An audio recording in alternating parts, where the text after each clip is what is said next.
Excellent. Well, welcome everyone to our event today, Federal Energy Funding 101. We're really thrilled to have an excellent list of panelists joining us today, and I'll be inviting them to stage in just a moment. Just a few quick housekeeping notes to get you situated before we start.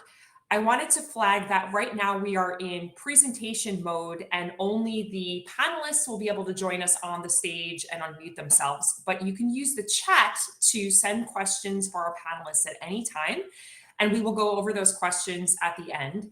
We have two tech support specialists present within the event. I'm going to ask them to go ahead and introduce themselves within the chat.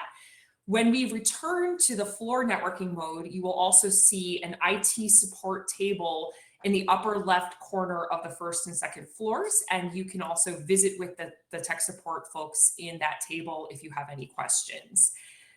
And then finally, we are recording this event, and we will be distributing the slide deck and the recording after this discussion.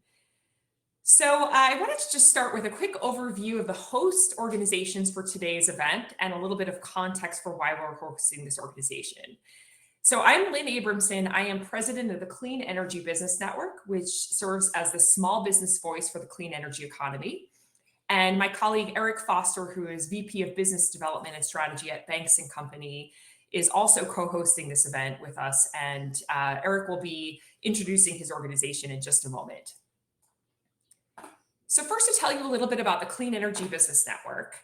As I mentioned, we are the small business voice for the clean energy economy, and we work to enhance opportunities for small and mid-sized clean energy companies through policy support, market and technology education, and business development assistance. Our network now spans more than 6,000 small and mid-sized companies across all 50 US states and a very broad spectrum of clean energy technologies and services. We are pleased to be recognized both by the Small Business Administration as a Growth Accelerator Fund competition winner, as well as by the Department of Energy as a power connector for the American Made Challenges program. And through these initiatives, we work to recruit and support entrepreneurs to help them apply for federal energy innovation programs. Next slide. So I just wanted to end with a few key resources that the CEBN offers that can be useful for your businesses. First, we would encourage you to sign up for our CEBN email listserv, which is at www.cebn.org. And that way you can make sure that you're receiving our funding announcements, event invitations, and other types of resources. We also offer a completely free clean tech funding database, which is a repository of federal, incubator and accelerator, and other types of funding initiatives for clean energy providers. We have also recently launched 2 new blog series to help you navigate funding opportunities for your companies or communities.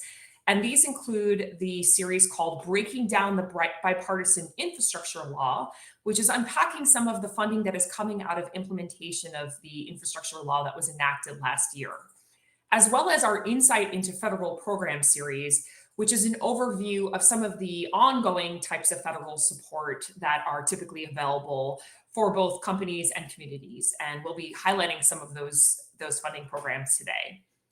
Additionally, for those of you specifically working in the justice, equity, diversity, and inclusion areas, we have a JEDI Action Center where you can find a link to a variety of resources that you can navigate to help support your work.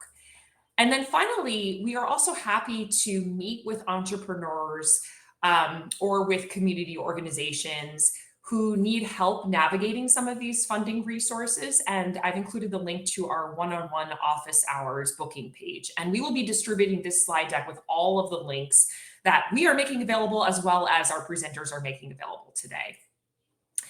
So with that, I would like to welcome my colleague, Eric, to the stage and ask him to please tell us a little bit about his organization. And then we will introduce our moderator. I think Eric may not be, let's see if we can get you on the stage, Eric. If not, we'll turn to Senator Taylor. There we go. Hello. All right. Not sure why that was not working, but and thank you, Lynn, for bringing me up, and thank you, everybody, for participating today. My name is Eric Foster, and as Lynn mentioned, I am the Vice President for Strategy and Business Development for Banks and Company. Banks and Company is a African American owned public affairs firm headquartered in Michigan. We're also a member of the National Minority Supplier Diversity Council. So we're NNSDC certified. We work in a number of different sectors. The energy sector is one of our core competency areas where we've worked both in the traditional O&G and also now in clean energy, partnering with Lynn on a number of different initiatives to reach and engage stakeholders of color across the country with respect to a myriad of funding opportunities for innovators, researchers, minority serving colleges and universities, community organizations, and other stakeholders who want to take a part of being a part of the clean energy revolution that is taking place here in the country. We're glad to be a part of this event and glad to have helped shape what this discussion is going to be because it's critical to make sure that people know of all of the different opportunities that exist for funding, grants, startup investment dollars, and other programming that's out here.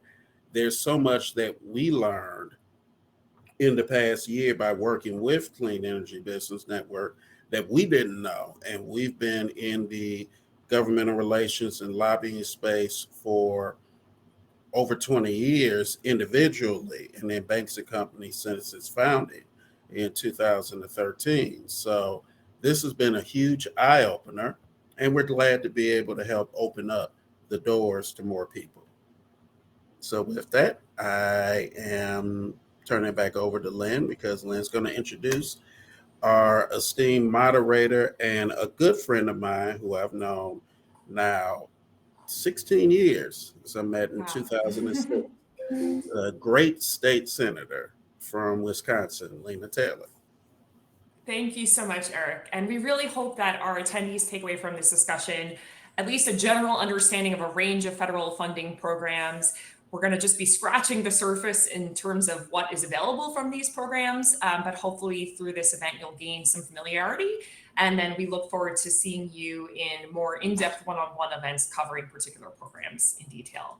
So with no further ado, I'd like to kick it over to our panel. And so as Eric mentioned, it is my great honor to welcome our moderator, Senator Lena Taylor, who is serving her 5th term as a Wisconsin state senator representing the 4th district, which includes Milwaukee and surrounding areas. After earning a law degree from Southern Illinois University at Carbondale, Senator Taylor worked as a public defender and in private practice before being elected to the state assembly in 2003 and the Senate in 2004. So she's certainly a veteran of public service. She served as the first African-American chair of the Senate Judiciary Committee and the first African-American woman to co-chair the Joint Committee on Finance. She currently serves on 4 state Senate committees, including Utilities and Housing, which has jurisdiction over several energy issues. Senator Taylor is an active proponent of advancing economic development in Wisconsin through technology innovation, attracting and retaining talent, and providing the education skills and opportunities for the jobs of the future. We're thrilled to welcome her as the moderator of our discussion, exploring resources to help entrepreneurs and communities pave the way for the growth of new clean tech industries. So over to you, Senator Taylor.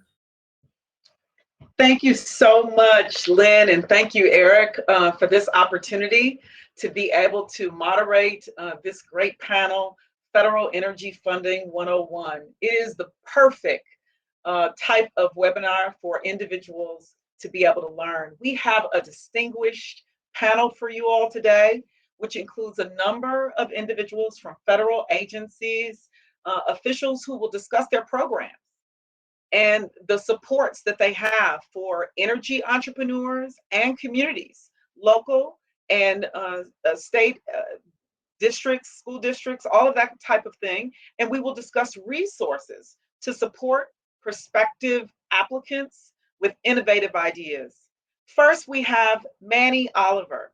Manny is the director of the Office of Small Business Innovation Research and Small Business Technology Transfer Programs at the U.S. Department of Energy. We have Kimberly Ott, is a incubator, accelerator, and university partner engagement lead at the National Renewable Energy Laboratory, where she also serves as one of the principal administrators for the American Made program.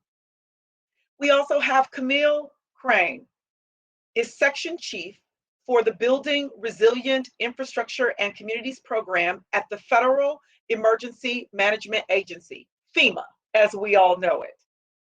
And then we also have Christopher McLean, who is the acting administrator for the Rural Utilities Services at the U.S. Department of Agriculture. We have Espen Perez, who is the director of the Latin Tech, I'm so sorry, Espen, at the Illinois Hispanic Chamber of Commerce. And then we have Kirsten Berklow, who is the managing director of the National Association of State Energy Officials. Thank you all for joining us. I am so looking forward to this panel. Let's get it started. And I invite each of you to provide a brief overview of your programs and the supports that you can provide to energy entrepreneurs. Manny? Hi, thanks, Senator Taylor. And yeah, a pleasure to be here today and to kick this off. So next slide. Now we have a lot to cover. I hope you can see all that.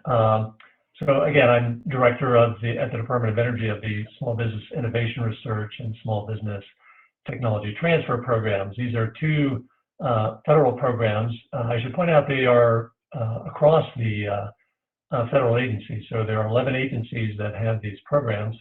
And other agencies as well will do energy research. So for example, Department of Defense, NASA, and others have energy needs. So I don't want to say that all of those are at the Department of Energy. And in fact, some of my colleagues from the other agency, NASA, and also the Environmental Protection Agency will be here in the exhibit area afterwards. So please reach out to them. These two programs are important innovation programs in the federal government.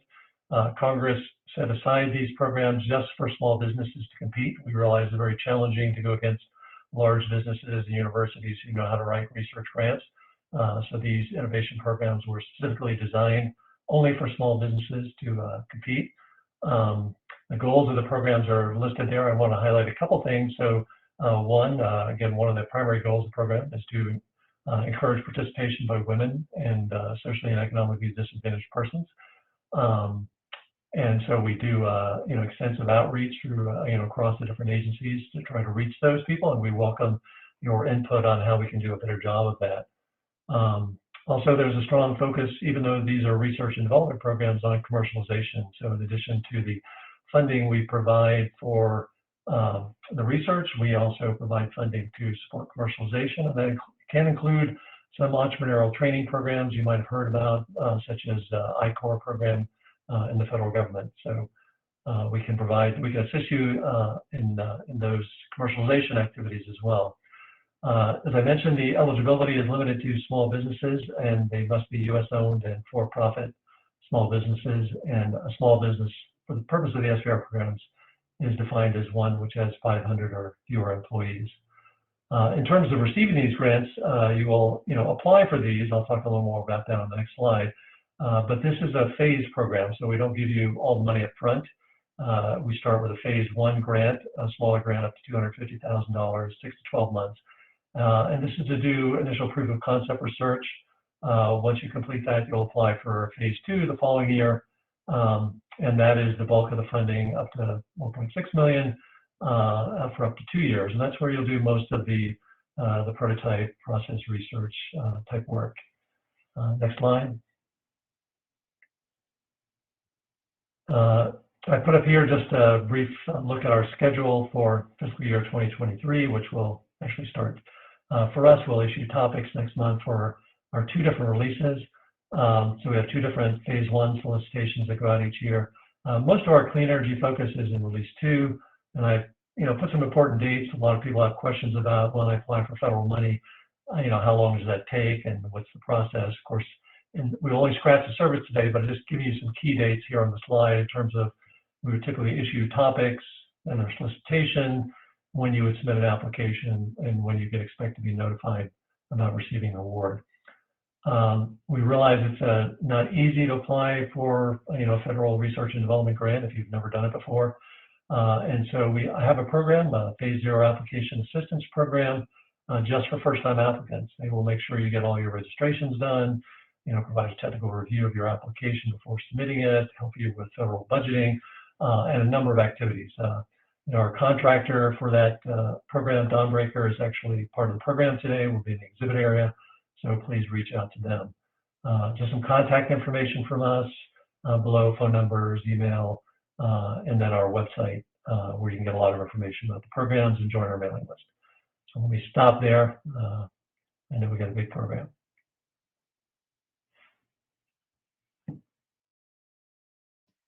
Thank you so much, Mandy.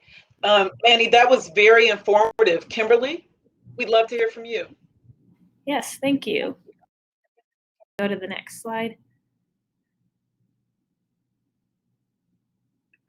All right, so hi everyone, and thank you for the introduction. As Senator Lena said, my name is Kimberly Ott, and I manage the American Made Network. And I'm excited to inform you today, sorry? Oh, just maybe getting some feedback. But I'm excited to inform you today of a great opportunity to engage with the American Made challenges. Next slide. So we've been running prize competitions since 2018, and to date have offered $100 million in prize awards. And these awards are non-dilutive funding opportunities, meaning that they're not investments, you're not required to pay them back, and it's not a loan of any sort. And we support prizes across 30 different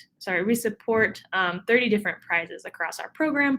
And our goal is really to supercharge a revolution of bold ideas and support the United States transition to a clean energy economy. A huge part of our success can be attributed to our network of more than 250 universities, facilities, and incubators and accelerators that support our innovators. Next slide. The wonderful thing about prizes is that everybody is eligible, and there's a couple automations here. So yeah, we can go ahead and advance that. And so anybody is eligible to apply. We have had everybody from high school students competing all the way to corporates and universities, depending on the prize. And if we could stop advancing there, that'd be great. And a prize competition is more or less a business competition. So all of our prizes, similar to SBIR, are structured in a variety of different phases. On the left of the screen here, you can see an example of one of those prizes where the first stage, Ready, is really an opportunity for you to present a business plan. And then if you are selected to advance within that prize competition, you are awarded funds to then start designing a proof of concept, which is in that second phase. As you advance through that last phase, you get additional funds and resources to develop a prototype and to work with a pilot partner to start demonstrating that technology. And since we run a variety of different prizes throughout the year, they are open at random times, so we just encourage you to check back and see when one is opening. And we have great partners like CEBN who help us advertise those opportunities for you. And really, this is all made possible by funding through the U.S. Department of Energy and is run by the National Renewable Energy Laboratory, or NREL. And again, really the main goal here is to accelerate innovation across the energy sector, which includes solar, wind, water, geothermal, buildings, and other areas as well. And we can go ahead and advance to the next slide. And if you're not an innovator or you don't have interest in competing in the prizes, but you want to support the great work they're doing, we'd encourage you to join the network. Network members can provide support in areas such as outreach, recruiting, mentoring, and provide technical, business, and financial support. Next slide. So if you'd like to learn more, I'd encourage you to contact us. This is amn@nrel.gov, or you can visit our website at americanmadechallenges.org, and look forward to connecting with you and answering some additional questions. So thank you. Wonderful, wonderful, Kimberly. Thank you so much. Thank you so much. Camille, we would love to hear from you and hear a little bit more about what can happen with FEMA. Thank you so much, Senator. Next slide, please. So my name is Camille Crane. I oversee BRIC, which stands for the Building Resilient Infrastructure and Communities Grant Program. We are one of a suite of hazard mitigation assistance programs at FEMA. We are an annual program that is competitive and funds all kinds of different projects that mitigate the risk to natural hazards, including energy resiliency. So next slide.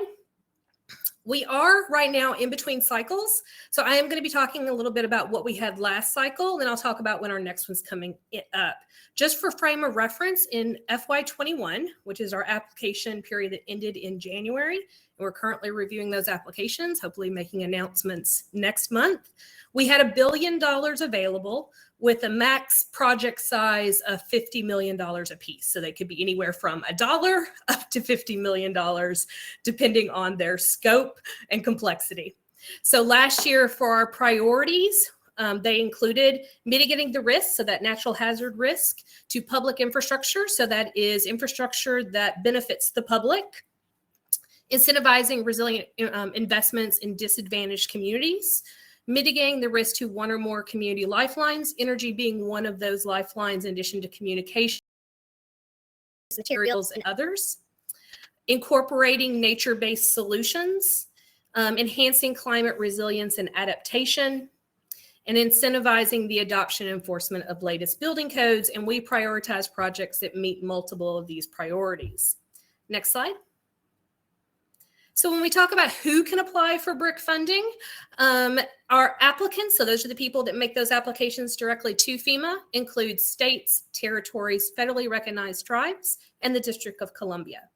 The folks that can apply to an applicant who then applies to FEMA include local governments, more tribal governments, so including the non-federally recognized, as well as state agencies and tribal agencies. So what you don't see on here is private sector, individual citizens, nonprofits, or academia. But we see as one of our foundational elements of BRIC to really support partnerships. So we can absolutely do mitigation that benefits a private citizen's home or the private sector. It just has to be supported by that community. So they have to serve as the subapplicant who then applies to the applicant.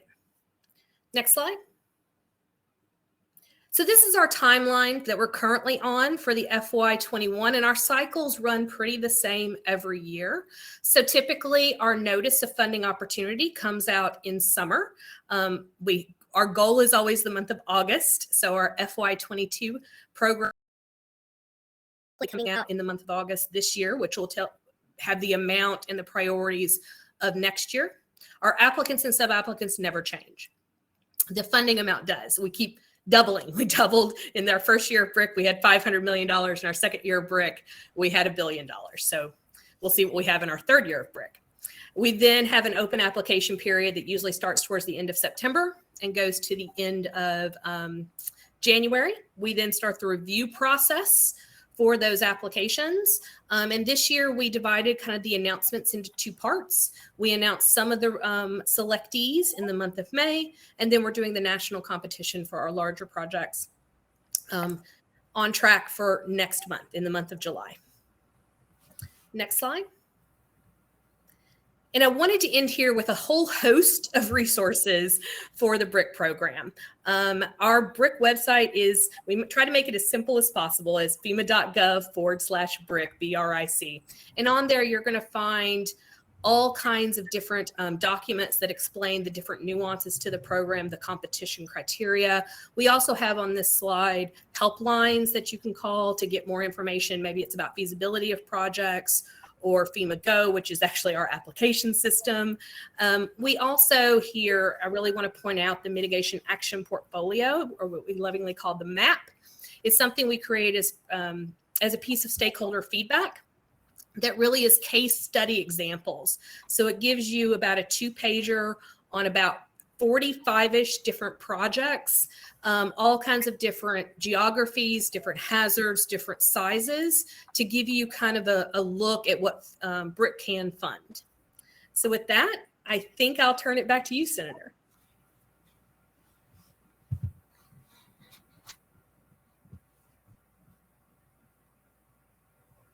Wonderful, wonderful. Thank you so much. We really appreciate that information, Camille. We're looking forward now, Christopher, from hearing from you from, I would say, the best agency, USDA, and the role Wow. that you can play. Wow, thank you so very much, and greetings from the United States Department of Agriculture. I'm Christopher McLean, Acting Administrator of the Rural Utility Service, and I'm going to visit with you today about some energy opportunities in the rural development parts of the United States Department of Agriculture. So we'll go to the next slide.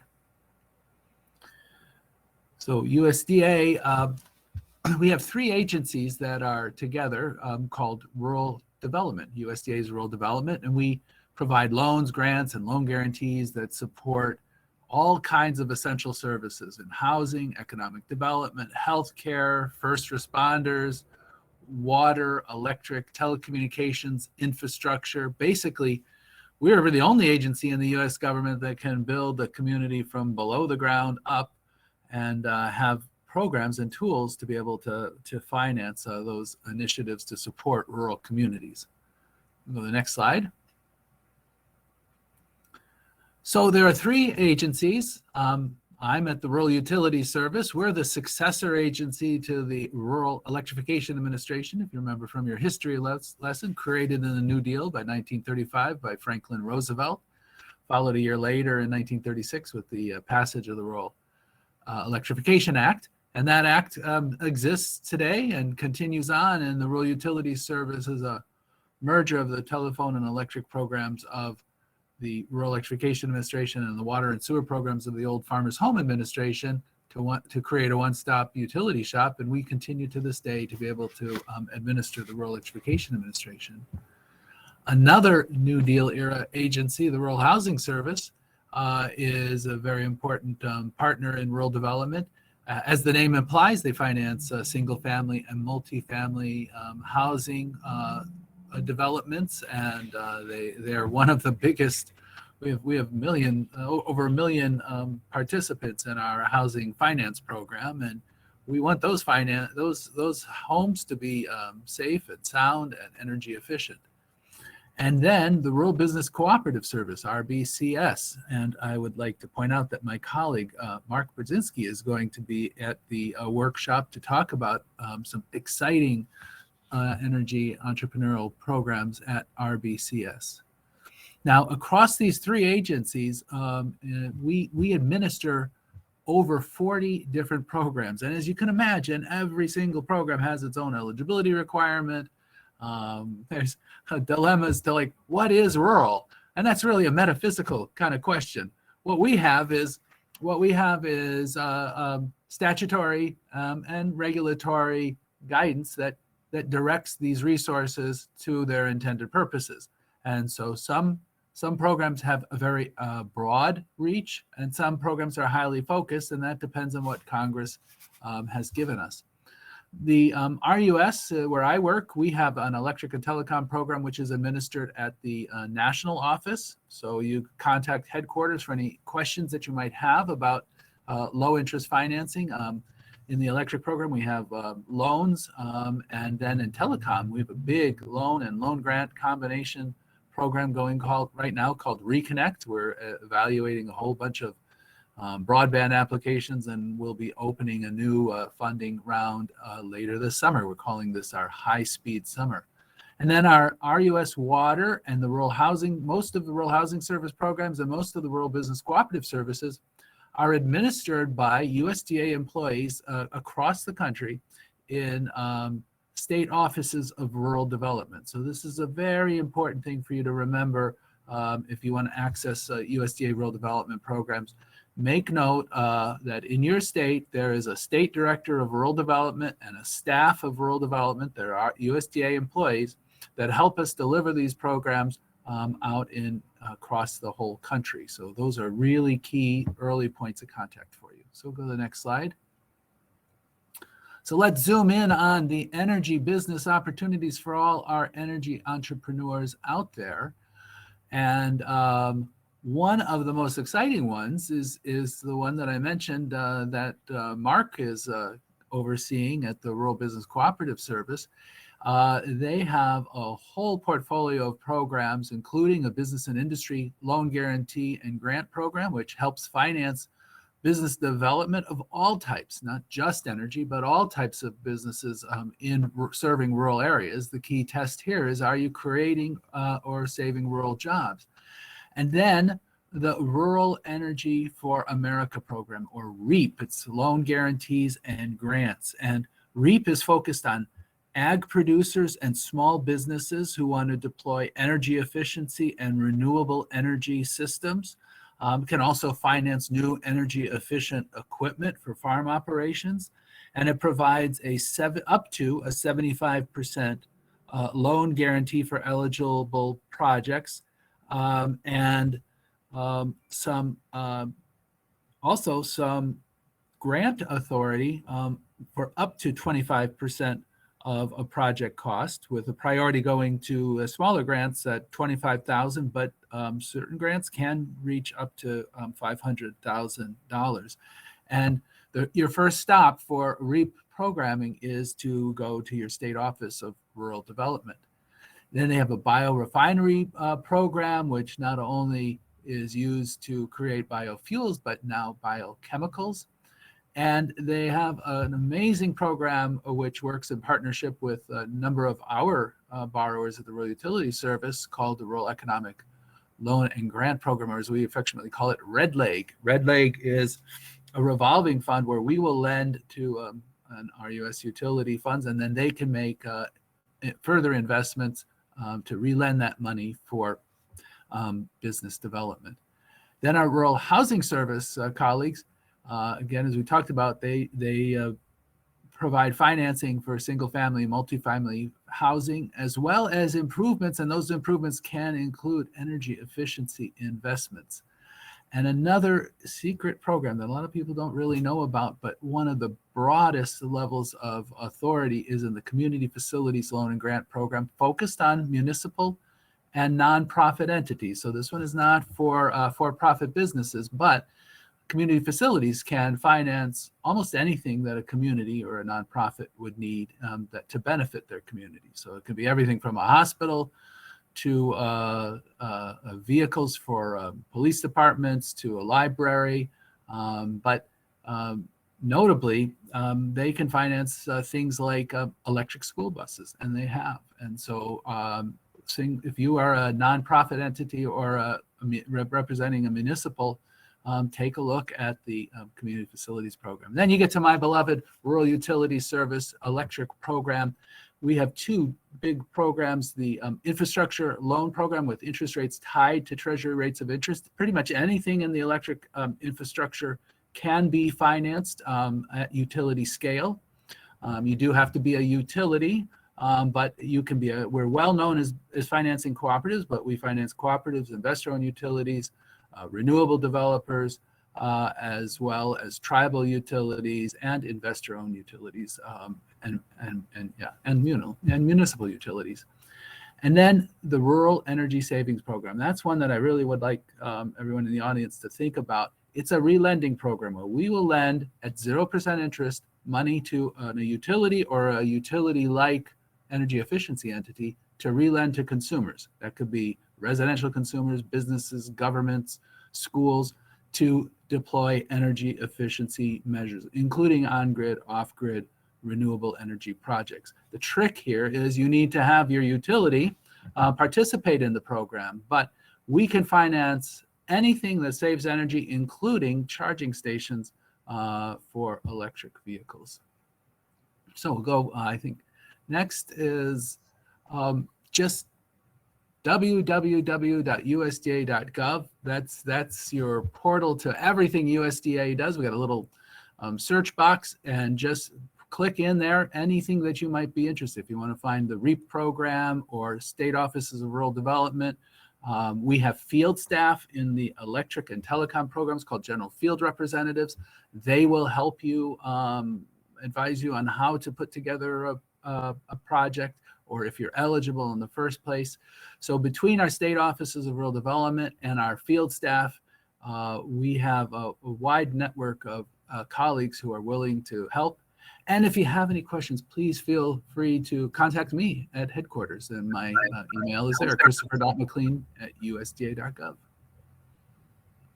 Wonderful. So thank you, Senator. Thank you so much. That was great information.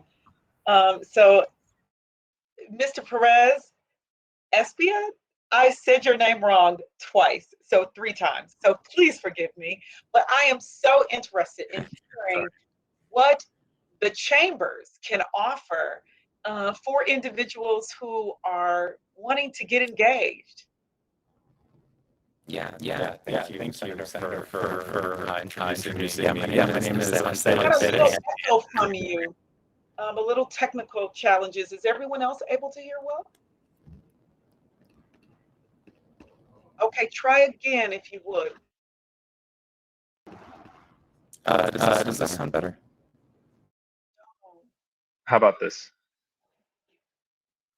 That was better. Is this better a little bit? Yes, that is amazing. Wonderful. All right. We don't want anything else to mess up your presentation. Me mess up the name or the sound. So looking.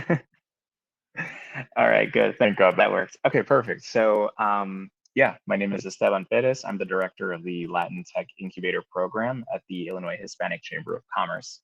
I also serve as a business advisor with our Illinois SBDC, our Small Business Development Center. And I'm also a financial advisor for our Illinois PTech at our chamber, which is our Procurement Technical Assistance Center.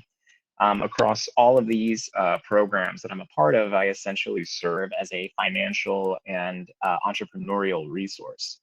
But not just for Illinois, I'm kind of letting you all know about these programs as more of a national resource, because there are PTechs and there are SBDCs across the entire country. And these programs are really useful because, one, they're free because they're subsidized by the government, and they're usually tied with a nonprofit or a university. But for instance, right here, I have on the left with our SBDC, we can do business plan development. For instance, my job is like a lot of financial expertise. We could even do a lot of what an accountant would normally charge you for. I used to work as an accountant, charging people $2,000 to set up an LLC. That would normally take like 30 minutes. And so here at the SBDC, you can do that for free, as well as talk to multiple advisors on marketing, finances, accounting, etc.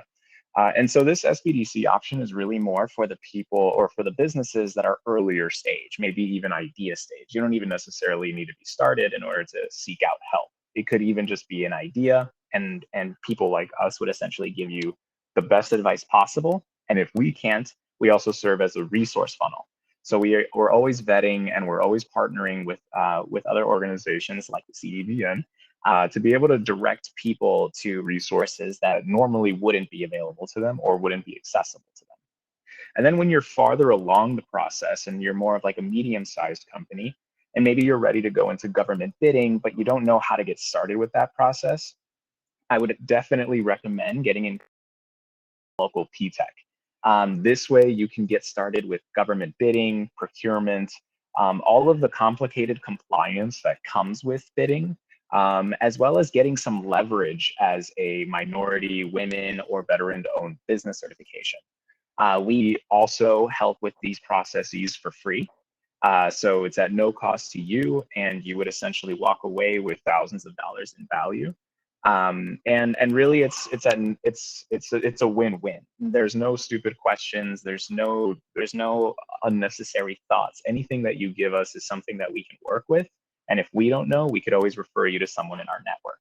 And this goes for us at the IHCC as well as any other SBDC or PTech that you might encounter. Your mileage may vary because they're not all run by the same people. But if you ever deal with any kinds of difficulties, or if maybe you're just not getting the right help that you think you deserve, you could always just reach out to us anyway, because we do cover people. I mean, we do have clients from all over the country, especially now with COVID. People are just kind of throwing darts at the wall and seeing what sticks. And that kind of hustle is really great. And we are always receptive to that at the Chamber. So just to top it off, the Latin Tech Founders program is also open to the country. It's not just for Illinois or Chicago because of COVID. We do run a hybrid program. And this is, again, going to be for the more early to growth stage companies that are looking for venture capital and private equity outside of government bidding. So this is primarily going to be for for-profit companies that have a business plan or that have a tech startup that they're looking to grow exponentially and scale. And we also do, in all of these programs, comprehensive entrepreneurship education. So although y'all might be really great inventors, really great engineers, there is a lot of education that comes with entrepreneurship.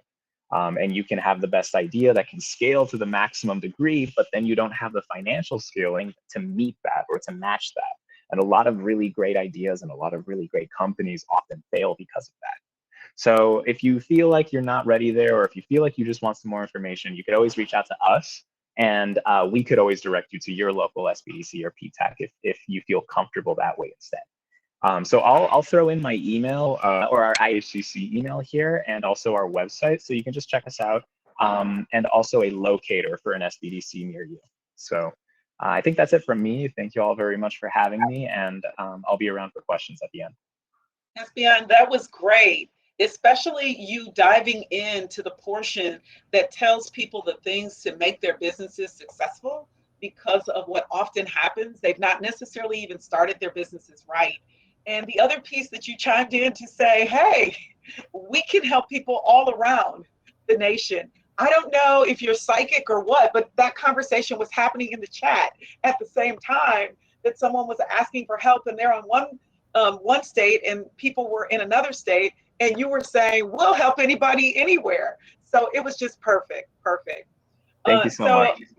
Thank you. So Kirsten, we'd love to hear from you, and I hope that I've said your name right. As the Managing Director of the National Association of State Energy Officials, you are truly a huge asset to this panel. We look forward to hearing from you now. Great. Thank you so much, Senator. And thank you so much for inviting me. As the Senator said, my name is Kirsten Verklaas, and you said that perfectly, Senator. And I am the Managing Director for Electricity and Energy Security at NASIO, the National Association of State Energy Officials. And I just wanted to quickly give a little bit of an overview of who NASIO is. We represent the the governor-designated energy officials from each of the 56 states and territories. So each, the Federal Department of Energy, you heard from the Federal Department of Energy already today, and that we represent basically the State Department of Energy in each of the states and territories. And we serve as a resource to our members through technical assistance and dialogues, but we also represent the interests of our members before Congress and the administration. So next slide, please. And I wanted to, for the panel today, give a little bit of an overview of why working with your state energy offices is important. If you want to go to the next slide, thank you. The state and territory energy offices really sit with the governors and advise them and the legislators on energy, climate, economic development issues. They really also work with the private sector to bring solutions to some of the pressing energy needs of our times, not only by developing programs, but also by supporting research, development, and deployment. And so all of our members really try to work with their utilities, the munis, the co-ops, but also other private sector energy stakeholders to think about technologies that can be applied to some of the clean energy and resilience issues that our members work on. Next slide.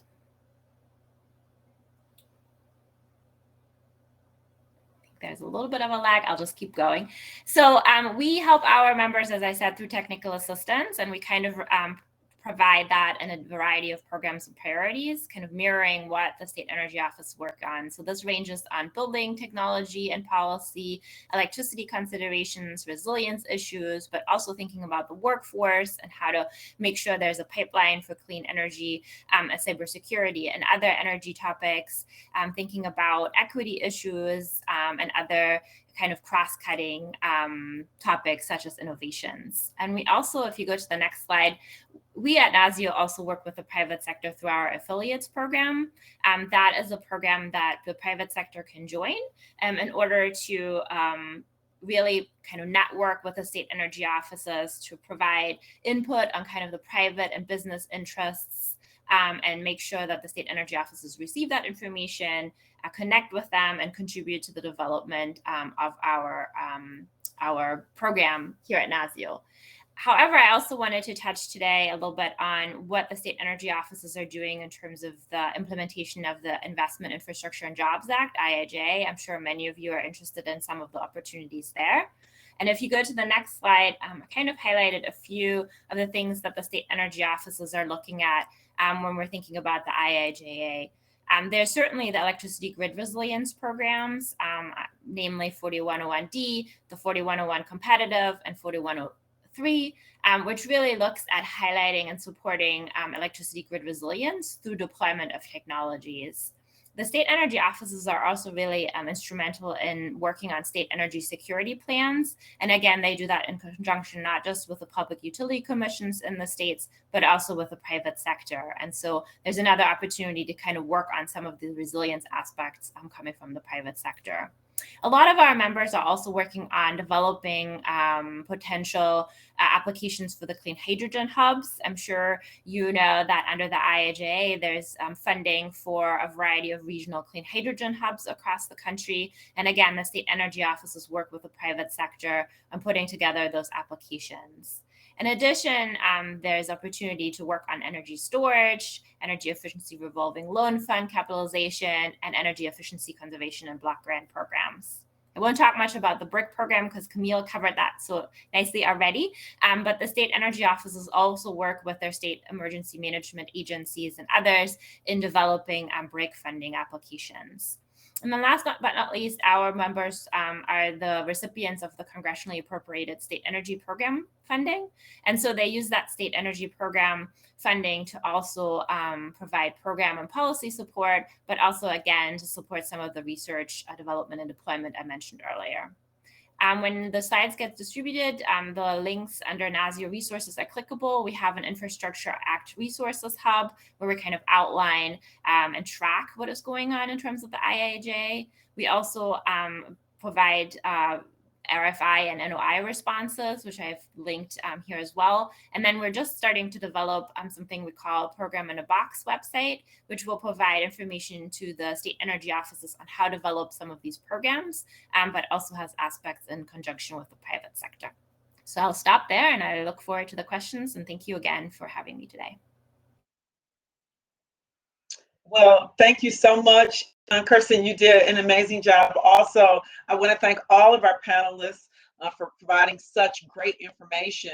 I had hoped that we would have been able to have some directed questions already before we opened up for questions from all of the individuals that are with us. So I'll ask people to please put your questions in the question and answer section so that we can see those. And while we're waiting on you to ask some questions, and after looking at some of the questions that are there, I have some direct questions for the panelists that I'd like to ask.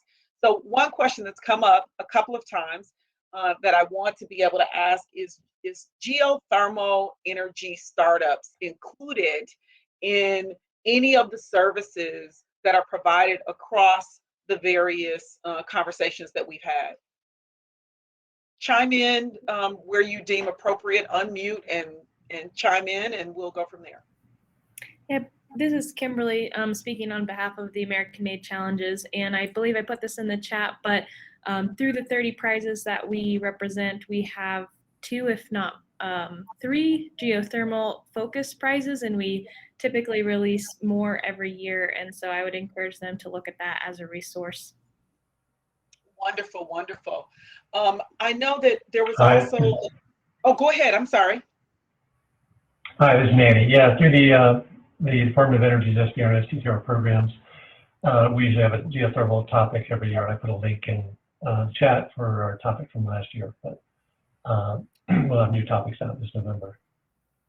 And at Rural Utility Service, we have no prohibitions against geothermal, and to the extent geothermal can be energy efficient, we can demonstrate energy efficiency. We can use geothermal as an energy efficiency measure as well. Camille, Kirsten, or Esteban? Would you like to add?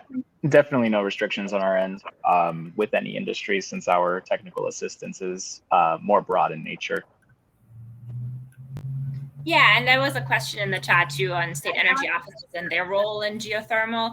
And it certainly depends on the location, if that makes sense in the state, but there are several of our members that work on geothermal and supporting geothermal energy projects.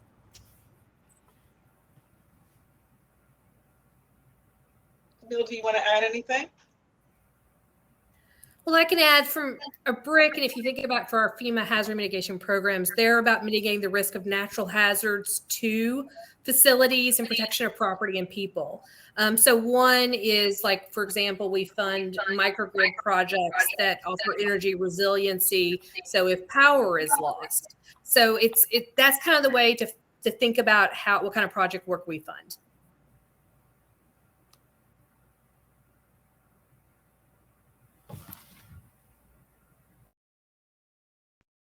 Sorry, I forgot to turn my mic on. I want to ask a couple of other questions before I go into the question and answer section. So someone has a startup, someone has a business that they want to scale up. Tell me how these programs can be helpful to someone like that. Maybe Kimberly, Kirsten, Christopher, anyone else that feels appropriate? Yeah, sure. Happy to chime in there. And I also posted this link in the chat and happy to share additional resources. But NREL runs a variety of innovation programs focused on helping commercialize technologies focused around different clean energy verticals, such as buildings, sustainable agriculture, housing, as well as energy alternatives, such as grid of the future, long duration battery storage, and electrification. So through our programs, you can be funded again to work with the researcher at the national lab to develop, test, and deploy your technology, and then hopefully get it to market a lot faster. And I put that link in the chat, nrel.gov/innovate, if you'd like to learn more about those programs. Wonderful. Anyone else want to add to that? For USDA, for USDA, I would say step one would be when you go to the workshop portion of this program, go visit Mark, because Mark's head of the Rural Business Cooperative Service at USDA with again, the state offices across the country. And I think that would be a good place to start if you want to be starting up a new business, whether it's energy related or not. Because we talked a bit about the REAP program, but the business and industry program helps create jobs in rural areas. So if your business is going to be located in a rural area or be able to serve a rural area, I think we'd be very happy to talk to you at USDA. I want to build on that. You mentioned rural area. This is not just programming or things through the USDA that will help just rural areas. It will also help urban centers also, and we often have some similar issues with technology in particular. So is that correct, Christopher? No, absolutely. And in fact, as I said, each one of our statutes are a little bit different. And so in some of our energy efficiency statutes, we can go up to population limits of 50,000 or more. Or if you're an existing service territory of an existing or former RUS borrower, regardless of size, you may be eligible. You can also locate energy resources that serve rural areas. And then vice versa. In our renewable programs at the Rural Utility Service, we can finance renewable projects that serve rural and non-rural customers. So having a combined service area, so maybe Milwaukee and the outlying rural areas that are on the outskirts of Milwaukee could be combined together in a renewable project. So there's, you have to look at each one of the statutes. And then if you could look over my shoulder, you would see out the window the Department of Energy, and they have tons of money that are available across across the country, including opportunities for rural. And we're working together with them to try to help them understand how to reach those folks who live outside of the cities. There's so much money, the sun is shining through. There you go. So I have a question in regards to the success rate for individuals that apply. And Espeon and others, I'm wondering, you know, how often if someone applies, are they really able to do this? I mean, you know, is it real for people?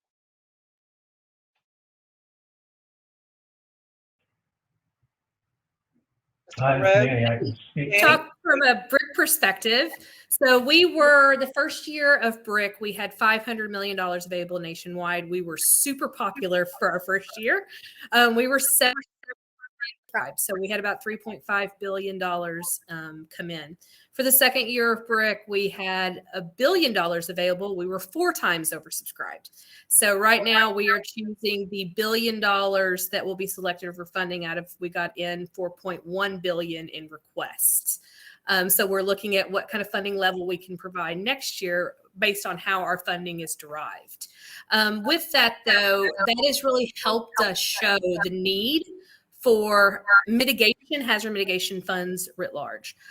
So right now you're looking at historic investments. You add with that the climate crisis that is ongoing and kind of the support of this administration to fund climate resilience. And we are seeing unprecedented amounts of money. We know it will never be enough. For example, the infrastructure need in the United States, tracking it probably around 500 plus billion dollars. Yes. That we know there's never just from the federal government going to be enough money, but there is unprecedented amounts of money right now to really take on climate, including what Lynn opened with talking about the bipartisan infrastructure law. One of the things I want to encourage participants to do is stay and participate in the network component. And Eric, I see that you've popped up and I look forward to you maybe giving us some of the questions there in the question and answer section. But I want you to stay because you'll be able to ask these questions and get answers from individuals that are here.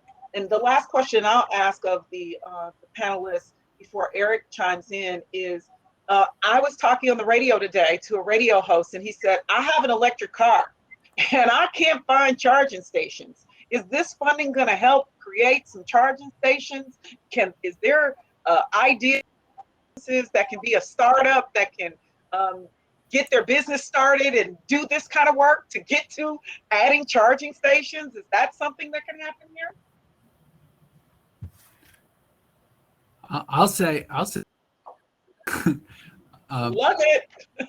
Yeah. So let me explain. And also, I see a question in the chat too about what the definition of rural is. As I said, every little statute, every one of our statutes we administer that goes along with each one of our programs, and sometimes the appropriation cycle that gives us funding for established programs tweak the requirements each year. But for the RUS utility programs, and again, this is focused on utility, so it's a serious undertaking.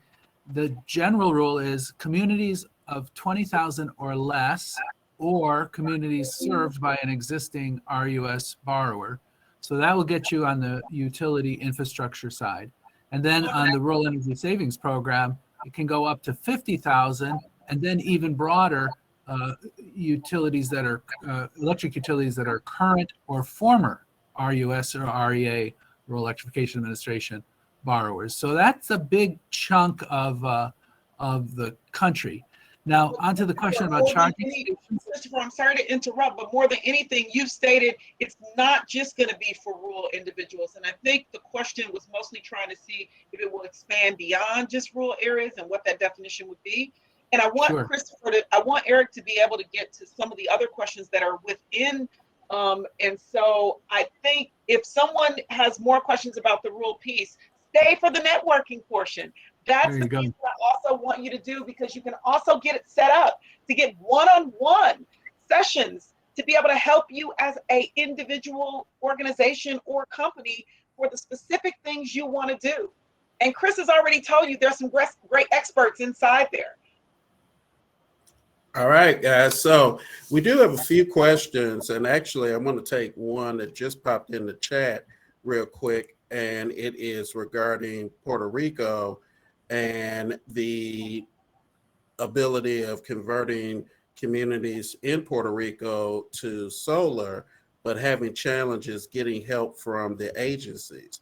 So, with respect to that, how are the ways that those in our territory communities can better access and connect with the different agencies?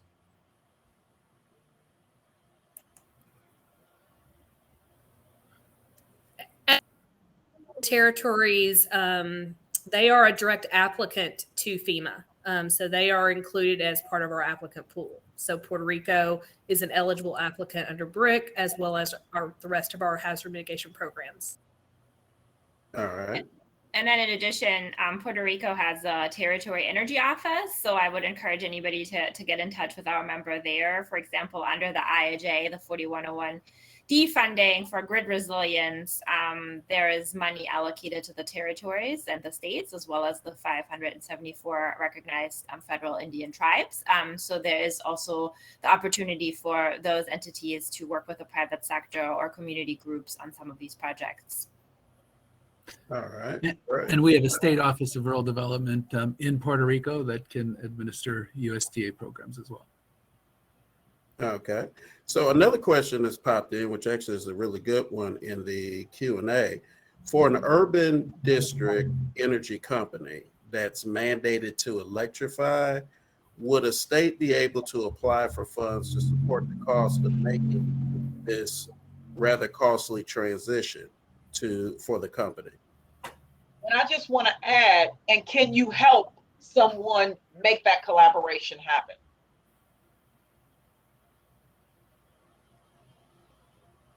So appropriate person chime in. Yeah. Thank you. If I understood you correctly, you were breaking up there a little bit, maybe on my end. But there is can a city work with a state to what was the question, to electrify? Well, can a state for urban electric company, can the state that they operate in apply for funds to assist with the transition to electrify? Yeah, there's certainly programs. There's certainly, depending on the state and depending on kind of what the federal funding is that they would look for or towards. I mentioned already the grid resilience funding. There's certainly other potential funding. There's also certain state funding, depending on the state. Each state usually has some kind of programs that they run where the private sector or communities can apply. So it is a little bit dependent on each state situation, but that's certainly an opportunity and possibility, yes. All right. And to Lena's question, it was an add-on about how to help connect entities to partner to help facilitate that. And actually, I'm going to tie that into one other one that's popped in. Timberly, a program manager for her utility, is asking about how to get funding for installing electric vehicle charging stations and solar panels. So where to go get the funding assistance? Whoever's the most appropriate person to answer that, please jump in. Well, I'll jump in. My neighbor here at the Department of Agriculture, the Department of Energy, along with the Department of Transportation, will be rolling out a $7 billion program to be able to support charging station deployments. And that is underway right now. My agency, again, we're restricted by $7 billion. Yeah, I think. Okay. So, and I think the goal is to do like 500,000 charging stations by the end of the day. And then when you get to the rural areas outside of cities where there's going to be upgrades necessary to be able to deliver power to those charging stations, my program is available to help utilities heavy up their power delivery to those charging stations. Our friends at EPA also have a electric vehicle, school bus and a municipal bus program as well on electrification. So there's a lot of material on the DOE, DOT websites related to charging stations. We're all in. All agencies across the government are trying to tap all of our resources to try to get this job done. And another resource, if I can quickly chime in, at the Hispanic Chamber of Commerce, I already mentioned our SBDC and our PTech program, but we specifically have a transportation program called the Small Business Transportation Resource Center. And there's a ton of acronyms here that no one ever remembers, so you can definitely just check out the website to locate that program. But the SBTRC is really useful for this kind of thing because they work similarly in PTech, where they help you with these kinds of bidding and procurement contracting and compliance with that process. But it's, specifically on the Department of Transportation and with this case as well with electric stations. All right, great. And then I think we'll make this the last one, so then we can transition over to the networking, and hopefully people will connect, build bridges, and find ways to work together. We have a question, and this is from Timothy, who unfortunately is dealing with challenges in Texas with respect to getting the municipal and state officials to engage on clean energy. And so he wanted to know, is there any suggestions for how any of the federal agencies could work with or encourage the state to respond to clean energy projects, or working with their communities who are trying to build and bring those clean energy projects? And Timothy, we have thoughts and prayers for you down there. We know the type of government you're dealing with. That's just my opinion. But anybody want to jump in and chime in on that in terms of how, from a federal level, you can help encourage Texas to work with their clean energy community? Well, we have at RUS, we have financed a number of Texas renewable power projects. I just signed documents for another one earlier this week. So our program is happy to do renewables in Texas. Of course, they have the heat, and then they had the winter storm Uri a couple of years ago, where they had a polar vortex hit Texas and caused a big disruption in the marketplace there. But bringing on more renewables, Texas is very rich in renewable resources, both wind and solar, and so we're delighted to be able to finance there as well. All right. And I know we have a lot of other. Eric, can I chime in and ask one quick question about school districts? Will school districts be able to, I heard something about the school buses. Will school districts be able to also be a part of applying? So when it comes to the EPA's school bus initiative, school districts are absolutely part of that. And there's, again, in rural areas, there's a group called the Beneficial Electrification League, which is focusing on trying to get rural school districts to be able to apply for those funds, because not only are the school buses energy efficient, they're more comfortable and safer for kids. So it's a pretty exciting opportunity. So again, I would, for school buses and for municipal buses, I would look at the EPA website, and then for charging stations, DOE and DOT. Wonderful. Well, I look forward to everyone joining us in the networking component. This is going to be a great opportunity for you, for districts, for local government, for businesses, for individuals, for startups. It's going to be a great networking opportunity. There are great chances for us to do some great things to move us to clean energy in the U.S. Thank you for joining. Well, thank you so much, Senator Taylor. Can we give a round of applause to Senator Taylor and all of our terrific panelists who have just shared a wealth of information? And thank you also, Eric, for your partnership, for Banks and Companies partnership on this program and so many others. Now, please, everyone, stay on the line as we're moving into a very exciting portion of our event. And we're going to be moving into the floor networking or expo mode of this conversation for the next hour. And just for those who are new to the remote platform, I want to give you a quick overview so that you can navigate this, as it's going to be a little bit unsettling when we go out. So when we first go out, you're going to be randomly placed into a table to start, and you are not required to stay at that table whatsoever. You can double click on any table you want to join. And my colleague Ali is going to paste in the chat, and we will do this several times during the event, the link to the assignments for all the exhibitors. We have 4 different floors where the exhibitors are stationed, and you can click on the elevator buttons on the left to navigate amongst those floors. The 5th and 6th floor are just open for general networking or for overflow, but we shouldn't need to use them given the number of people we have on the call. So please check the list to see where the exhibitors you want to visit are located. There is a description. I'll actually show this in just a minute. Once you enter any table, again, you double click on any table to join, turn on your camera and microphone using these buttons at the bottom of your screen. And just to note, this will only work if you're using a computer. This ability won't work if you're on a phone or a tablet. So if you are currently on one of those devices, you might want to consider switching. We have sidebar tables as well outside of the center floor, which are available for networking. So if you meet somebody and you're interested in having a side conversation, just chat with them and ask them to join you.